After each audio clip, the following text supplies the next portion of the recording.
Well, friends, as part of the celebration of reaching 1,000 subs, and thank you to everybody that's hit that subscribe button, I thought I'd do a little sort of like a Q&A, and I mean the questions have already been asked over the last year or so, and a lot of them I have answered, but some of you may not have been there for that, so I thought I'd sort of cover some of the main ones, and hopefully you guys find that interesting. So if not, just skip this part of the video. So a question that's come up is why do I dig the way I do, which is kind of odd. Not the question, the way I dig is kind of odd. And what can I say? I'm kind of special. But so obviously when you use a spade, normally you grab at the top and you put your foot on it and you push down and use your body weight to dig. And I don't do a lot of that, and some of you have noticed and commented. So the main reason, guys, is it's actually really awkward in there to dig like that. Like I might get a little patch where I can do that, but then I find I'm too close to the side of the bunker, and it's just awkward to do. And the other reason also is when I dig like that, I end up with huge big chunks, and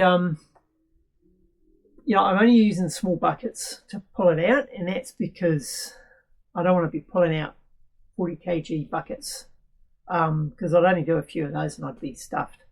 Whereas the smaller buckets I use, I can pull them out pretty much all day and I'm okay.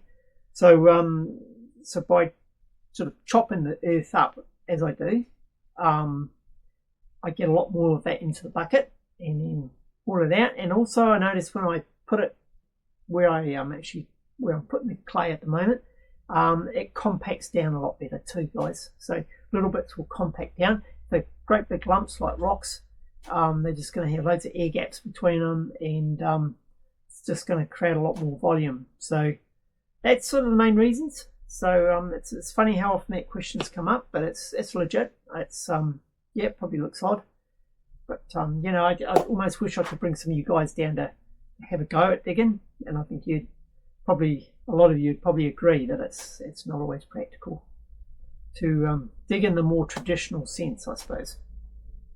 So yeah, get that one out of the way. Yeah, probably the next logical question is where am I putting the clay, and that's come up a lot too. And I have actually revealed that to my Patreons some time ago, but now I'll reveal it to you guys as well. I made a little video and I'll show you that. So enjoy. Okay guys, so I've got two main areas that I've been putting the clay. This is the first one. This area is basically full now. It's on the corner of my property, and it's actually there as a protection should any cars leave the road and come flying through the corner, which has actually happened. So they hit a tree when that happened. But this hopefully would slow down any cars that come flying through the fence. So I feel like that's a good use for the clay. And the second area is this spot here. And I've sort of made like a raised, almost like a raised garden, I suppose. It's not finished yet, obviously. But it's basically made up out of timber, full of clay. So actually when I started this, there wasn't a fence behind it, and the boundary was all a bit sort of nebulous, and there's a lot of growth there, and I couldn't be bothered getting the surveyor in and going for all that trouble, so I built this thing on the inside of the property, slightly inside. And after I started it, neighbours actually just went ahead and chopped everything down and put their own fence up. So that was a score for me. I got a free fence, but it kind of made this a little bit obsolete. But I'm committed to it now, so I'm going to carry on and complete it. But you can see those first couple of sections, I've got a bit of soil in there now and some plants. And this whole top of this thing will be covered in plants. Some that'll sort of drape themselves down over it and sort of pretty much make it invisible when it's finished.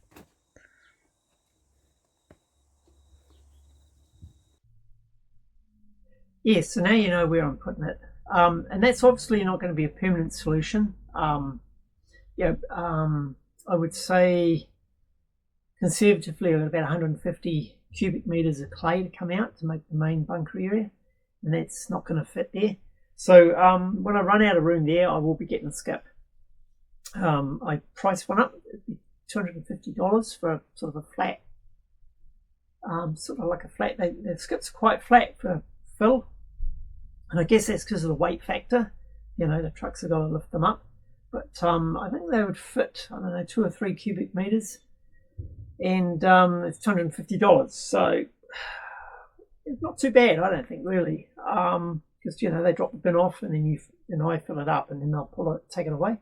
And I'm hoping by the time I'm at that stage that the old YouTube might be giving me a bit of ad revenue, and that'll finance that. So yeah, there's that mystery solved, guys.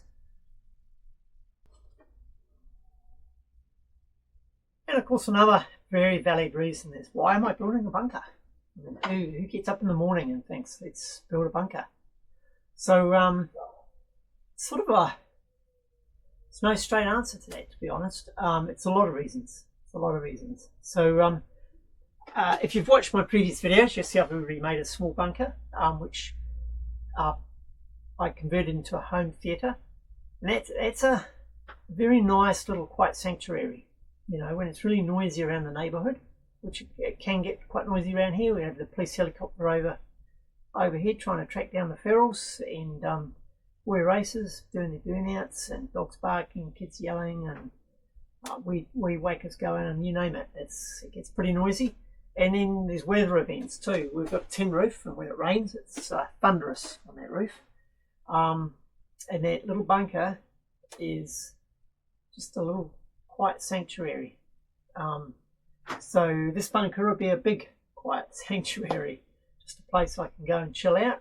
The thing with the bunker is the temperature stays the same too. So if the weather's really, really hot or really cold, go down in the bunker, it's the same. It's generally about 16 or 17 degrees down there. So very comfortable,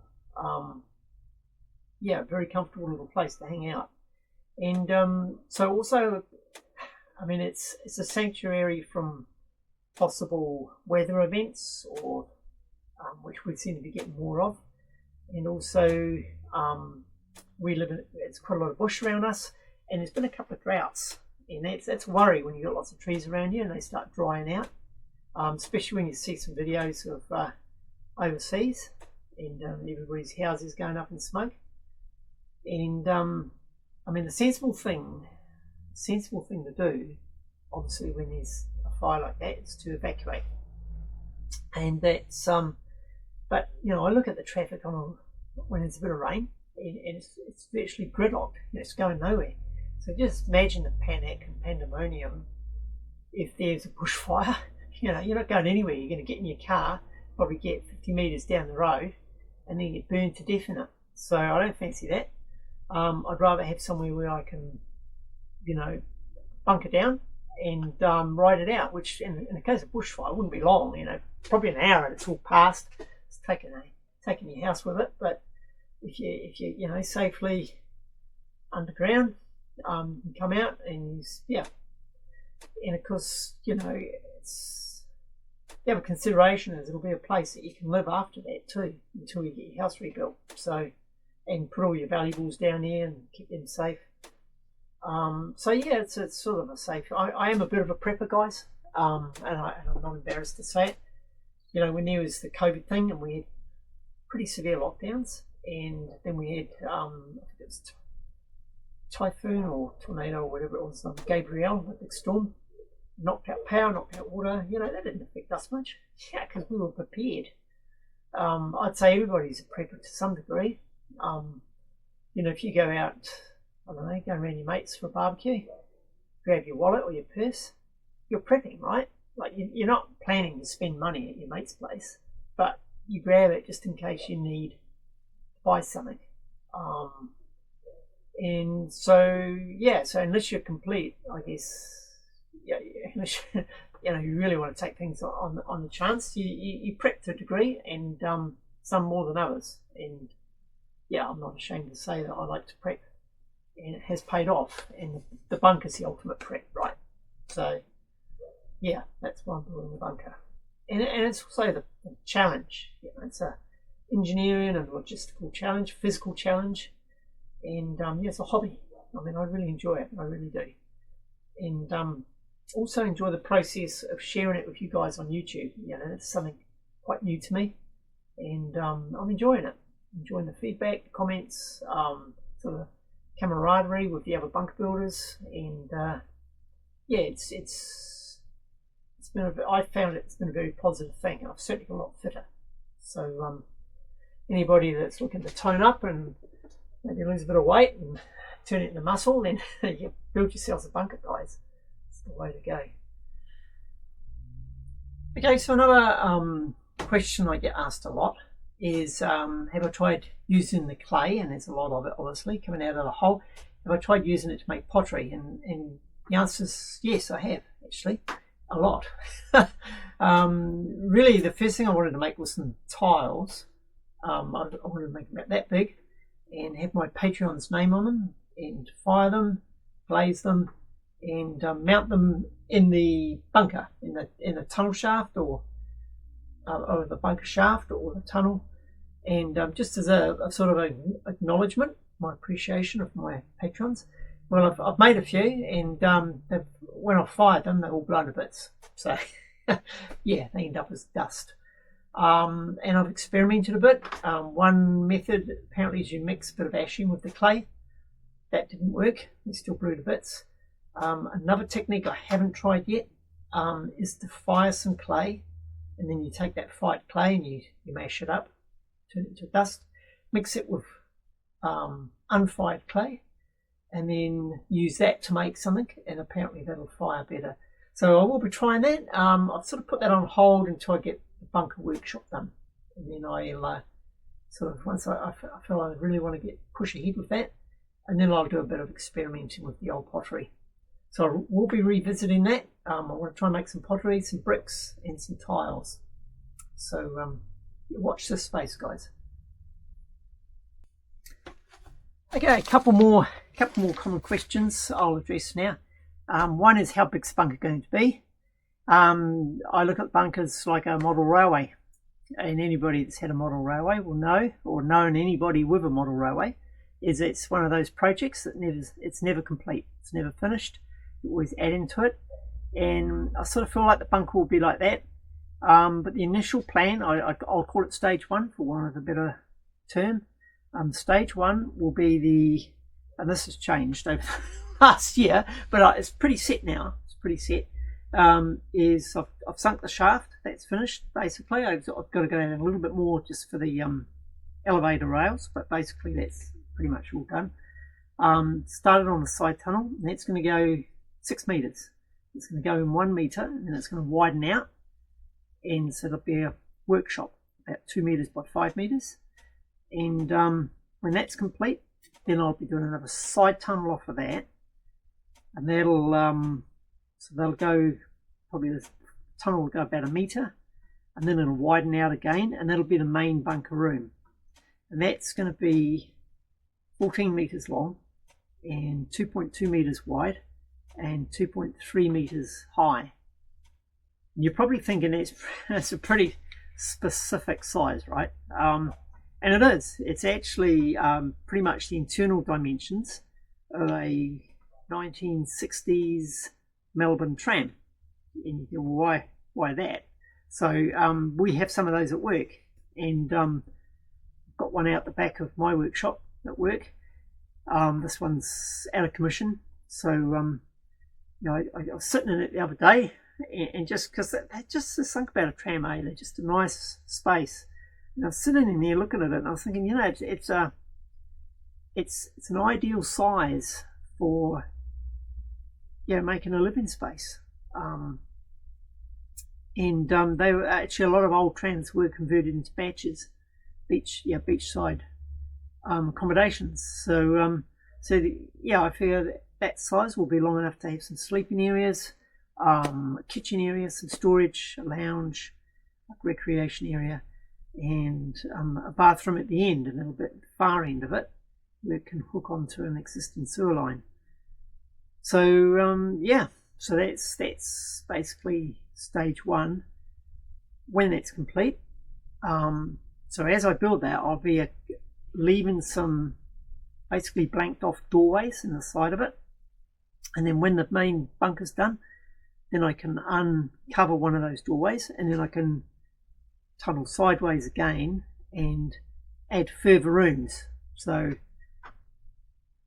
yeah, basically while I'm fit and able and still enjoying it, I'll be adding to it. So the size is, yeah, it's not really fixed, but that's a starting point. So now it brings us to the next thing that's come up quite a bit is the cost, right? So I do say it's Lex's budget bunker build, and obviously I've spent, it's coming up for it's $6,000. It's not exactly budget, but and all I've got is a hole, as people have very kindly pointed out more than once, that all I've got is a very expensive hole, and they're not wrong. The thing with that, you see, is really what you've got to look at is usable space, the cost per square metre of usable space. Now, if I was to buy a bunker, looking at Atlas bunkers in America, the sort of size bunker I'm building would be about $300,000 US. So that's $500,000 New Zealand dollars, and then you can pretty much double that again in New Zealand, because compliance costs are going to be out through the roof. Building materials are a lot dearer, not just because of the exchange rate, but they're just a lot dearer. Tools are a lot dearer, labour's more expensive, and yeah, so you wouldn't be getting much change from $1 million for about 35 square metres. So based on that, gives me a lot of leeway, right, to be able to call it budget. And when I start actually, so now I've got the side tunnel happening, as each section gets finished and it becomes a square metre of usable space, then the overall total sum will be divided by that, and the cost per square metre is going to come down, guys. And I bet money that by the time I've got 10 square metres, the cost per square metre is going to be probably on par, if not cheaper, than building a standard house above ground, which for your run-of-the-mill house in New Zealand, you're looking at about $3,500 per square metre, right? So I've got that off the internet. There's different figures. I mean, some people come in a bit lower, some a bit higher, but it's a pretty ballpark figure. So when I'm up to around 30 or 40 square metres, I'm saying that it's probably going to be quite a bit less than that. So we'll see. I mean, I might be wrong, but it'll still be a lot less than if I paid somebody to build a bunker, which I think would work out probably about $30,000 to $40,000 per square metre, which sounds ridiculous. It'd be interesting to talk to somebody that's one of these billionaires that's built a bunker in New Zealand to see how that stacked up. But I don't think I'd be too far off, to be honest. I really don't. We'll wait and see. But anyway, it's something that keeps coming up, and I'm looking forward to when I can start bringing that cost per square metre down, and earn my budget label, guys. I need to earn it, right? I can't have it on trust. I need to earn it. So thanks for listening. I'm rambling on as always, but some of you like that, some of you hate it. But yeah, probably doing something else like this when I reach 2,000 subs, and a new set of questions hopefully, and see how we go. All right, till then.